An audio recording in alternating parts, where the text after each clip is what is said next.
Selamat sore Bu, perkenalkan nama saya Gracia Simamura. Di sini saya akan menjelaskan materi tentang heat conduction with a chemical heat source.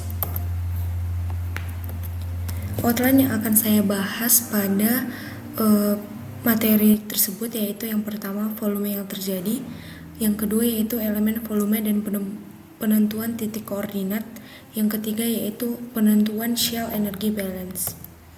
Nah, fenomena ketika sebuah umpan atau reaktan dialirkan ke dalam VBR atau reaktor yang berbentuk silinder yang di dalamnya terdapat packing atau katalis, jadi fluida ini akan mengalir dari katalis sehingga terjadi reaksi kimia. Ketika reaksi terjadi, akan diproduksi panas sebagai disipasi atau SC. Pada fenomena di atas terjadi pada axial flow fixed bed reactor yang merupakan salah satu jenis VBR dengan aliran aksial fluida yang mengalir dari atas ke bawah dengan mengandalkan gaya gravitasi. Kemudian fenomena.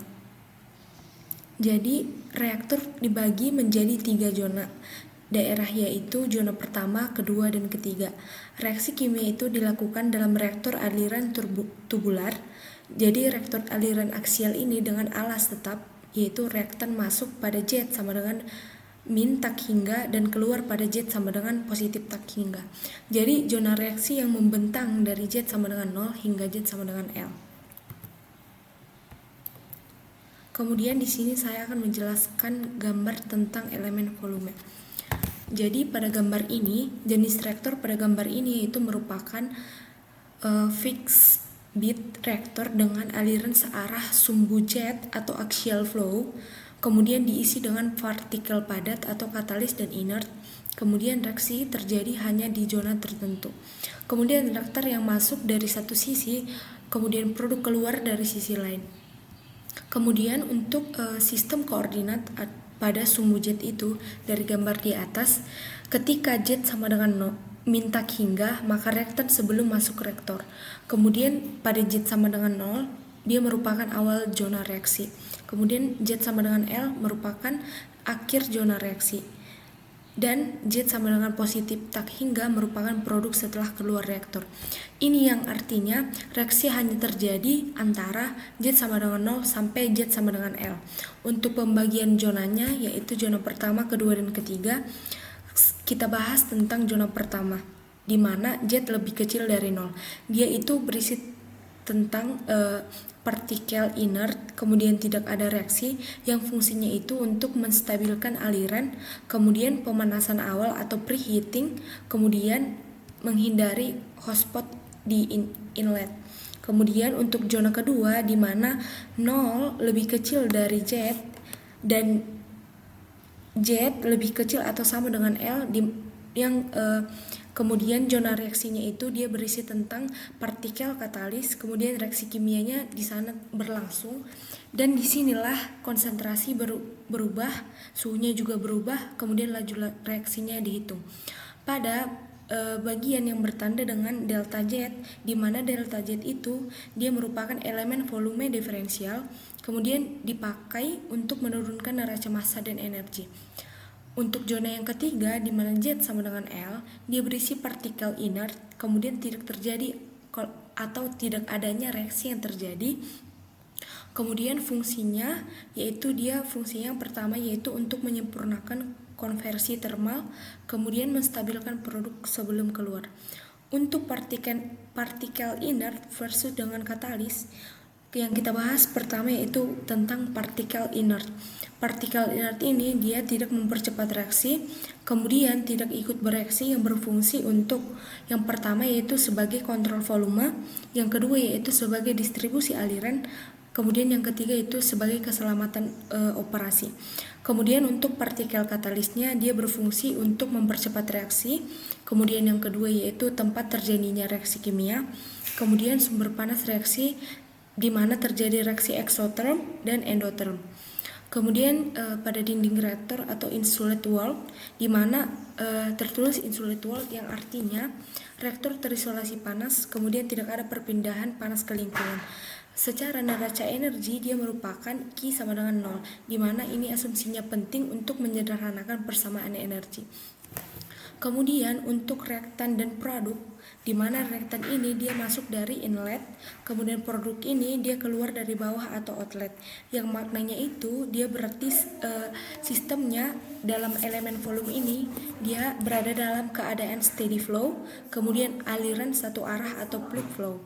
Kemudian kenapa kita pakai delta Z, di mana delta Z itu dia menunjukkan elemen kecil dari reaktor yang tujuannya itu untuk menulis secara untuk menghasilkan persamaan diferensial massa, kemudian persamaan diferensial energi. Kalau untuk bentuk umumnya itu dia masuk dikurang keluar ditambahkan dengan reaksi sama dengan akumulasi. Kalau untuk akumulasi pada keadaan steady state, maka akumulasinya itu dia sama dengan 0. Kemudian untuk zona pertama yaitu zona masuk yang dipenuhi oleh partikel inert atau partikel non katalik, di mana masuk reaktan itu dan tidak terjadi reaksi. Kemudian untuk zona kedua, di mana zona reaksi yang dipenuhi partikel katalis sepanjang Z sama dengan 0 hingga Z sama dengan L, di mana terjadi penambahan katalis dan terjadinya katalis di dalam zona kedua. Kemudian untuk zona ketiga, zona keluar yang dipenuhi partikel inert atau partikel non katalik sehingga keluarnya produk dengan tidak adanya terjadi reaksi. Kemudian untuk kontrol volume. Kemudian di sini saya akan menjelaskan tentang kontrol volume. Kemudian pada gambar kontrol volume itu dia menunjukkan elemen volume diferensial pada sistem konduksi panas satu dimensi dengan sumber panas kimia, di mana neraca energi pada elemen menghasilkan persamaan konduksi panas dengan sumbu volumetrik akibat reaksi kimia yang dinyatakan sebagai turunan suhu terhadap posisi sebanding dengan laju reaksi dan panas reaksi. Kemudian kontrol volume ini dia digunakan untuk menurunkan persamaan konduksi panas satu dimensi dengan sumber panas kimia atau reaksi, di mana sistem koordinat dan asumsi pada gambar kontrol volume tersebut pada gambar arah utamanya yaitu arah Z, kemudian luas penampang yaitu A, kemudian tebal elemen yaitu delta Z. Untuk rumus volume elemennya itu V sama dengan A dikali delta Z. Jadi asumsi yang penting untuk kontrol volume ini dia berada dalam keadaan steady state atau tidak ada akumulasi energi, kemudian konduksi atau satu dimensi hanya terdapat pada arah Z, kemudian propertinya konstan dan adanya sumber panas volumetrik dari reaksi kimia. Untuk reaksi yang masuk ke dalam elemen, yang pertama yaitu konduksi panas masuk, yaitu konduksi panas masuknya itu berada dari sisi kiri. Dia konduksi panas ini dia di dalam heat conduction, di mana bagian kinetik ini biasanya diabaikan sehingga nanti rumusnya itu yaitu Qz, di mana Z sama dengan min Ka dikalikan dengan dt per dz dikalikan dengan Z. Untuk maknanya yaitu untuk makna dari rumusnya di mana dia panas masuk karena gradien suhu, kemudian untuk tanda minus dia itu menunjukkan panas mengalir dari T tinggi ke T rendah. Kemudian untuk energi yang keluar dari elemen. Nah, kalau untuk energi yang keluar dari elemen itu di sisi kanan dia kan sudah ada Z ditambahkan dengan delta Z, di mana Qz di mana Z ditambahkan dengan delta Z sama dengan min Ka dikalikan dt per dz dikalikan dengan Z ditambah delta Z. Ini adalah rumus ini dia menyatakan panas yang keluar dari kontrol volume. Kemudian untuk sumber panas reaksi. Ini merupakan bagian yang penting di mana delta HR RA dan A delta Z, yang artinya jika RA itu merupakan laju reaksi. Ini dipakai untuk satuannya mol per meter kubik dikalikan dengan sekon. Kemudian untuk delta HR di mana dia panas reaksi dengan satuannya itu joule per mol.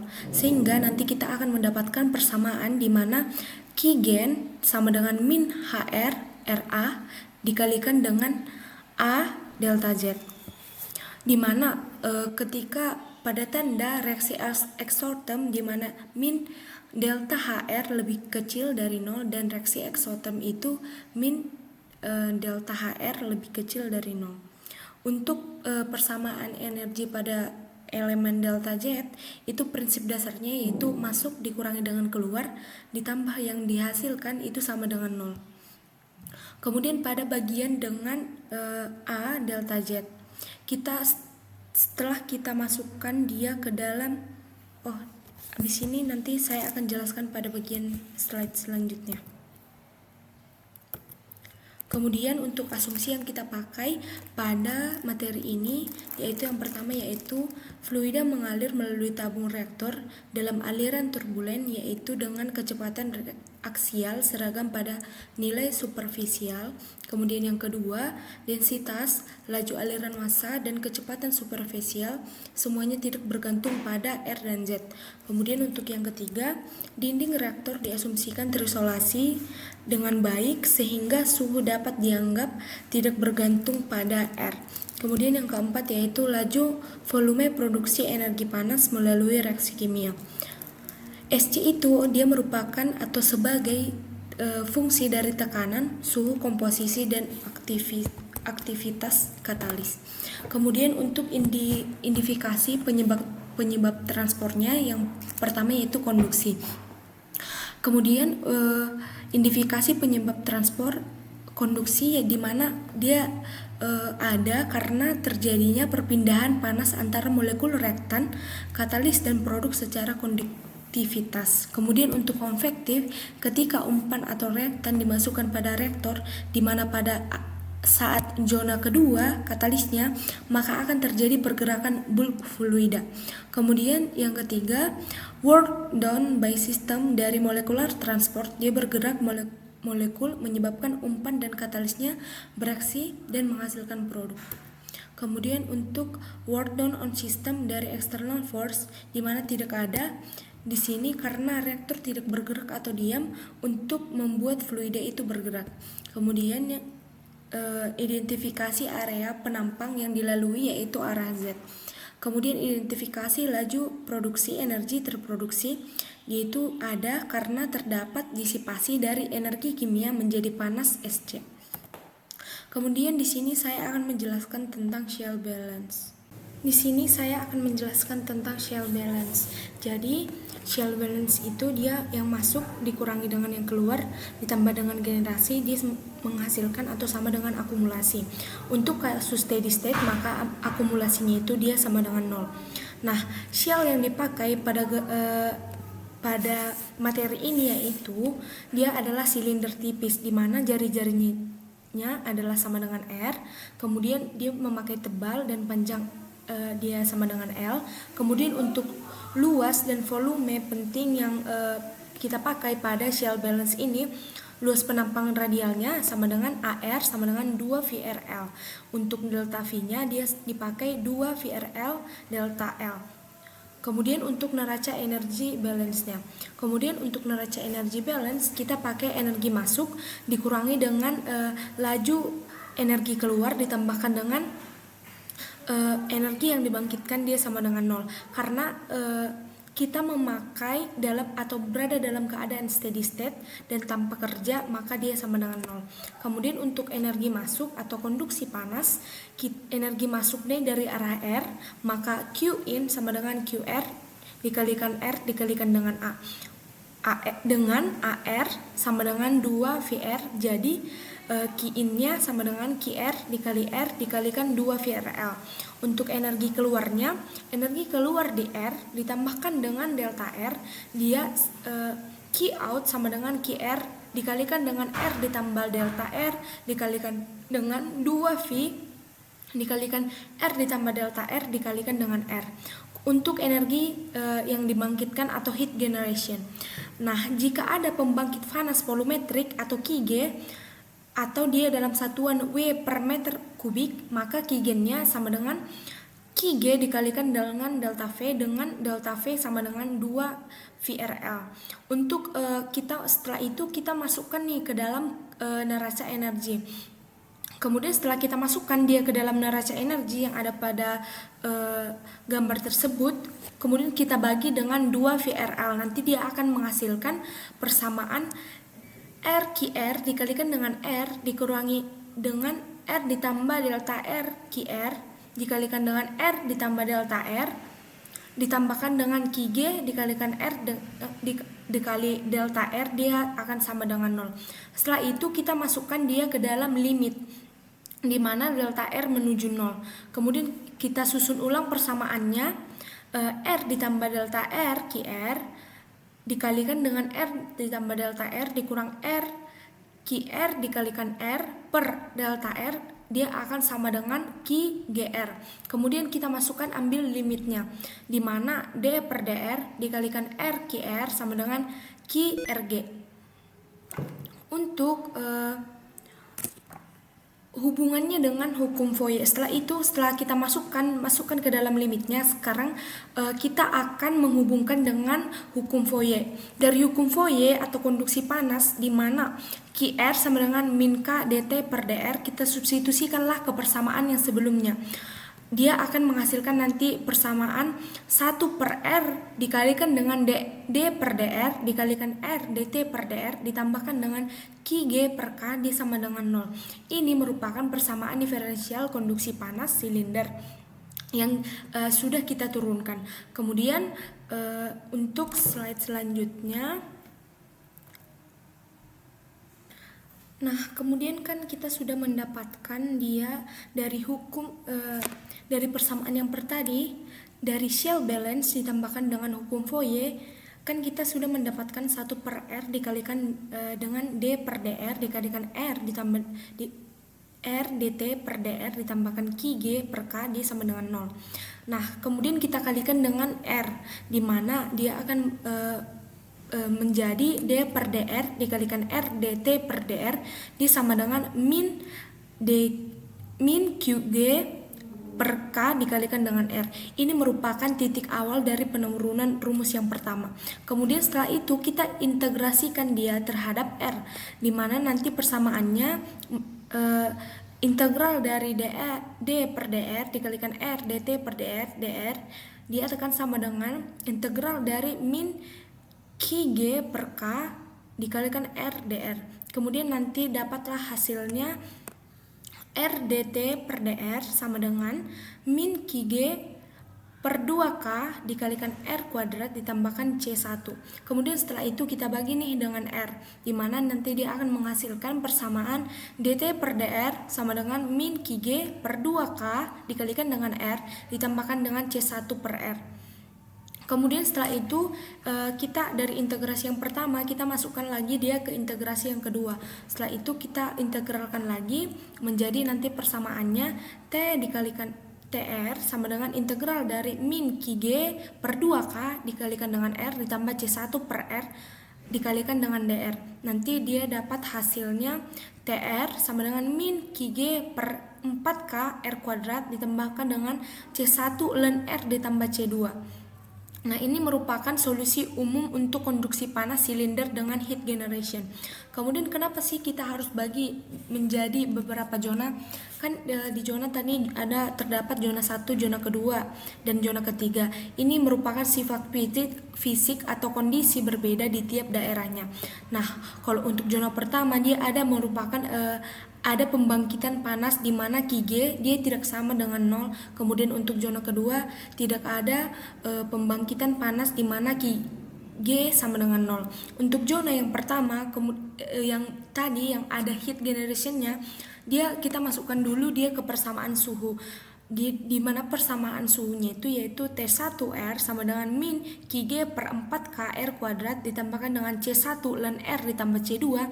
Kemudian pada kondisi batas di pusat silinder di mana R sama dengan 0, di mana suhunya harus berhingga tapi ln R-nya dia akan menjadi minus tak hingga supaya nanti persamaannya menjadi C1 dia sama dengan 0. Jadi untuk zona yang pertama nanti kita akan mendapatkan persamaan T1R sama dengan min QG per 4K R kuadrat ditambahkan dengan C2. Kemudian untuk zona yang kedua tanpa heat generation, karena tadi untuk zona yang kedua QG sama dengan 0, jadi kita tulislah persamaan awalnya 1 per R D per DR dikalikan R DT per DR dia sama dengan 0. Kemudian setelah itu kita integrasi nih, di mana R DT per DR sama dengan C3. Kemudian DT per DR dia sama dengan C3 per R. Setelah itu kita integrasi lagi, akan menghasilkan persamaan T2R sama dengan C3 ln R ditambah C4. Kemudian kita memasukkan ke kondisi batas antar zona atau interference, di mana batas R sama dengan RI. Kemudian T1 RI sama dengan T2 RI. Kemudian untuk yang kedua flux panas kontinu, di mana min K DT1 per DR, di mana RI sama dengan min K DT per DR RI. Dari sinilah kita mengetahui konstanta C2, C3, C4 yang akan dimasukkan ke dalam batas luar, di mana batas luarnya itu di R sama dengan R0. Untuk suhu yang ditentukan, di mana T R0 sama dengan T0, atau untuk konveksi min K DT per DR sama dengan H dikalikan dengan TS dikurangi dengan T tak hingga. Kemudian saya akan menjelaskan tentang zona yang ketiga.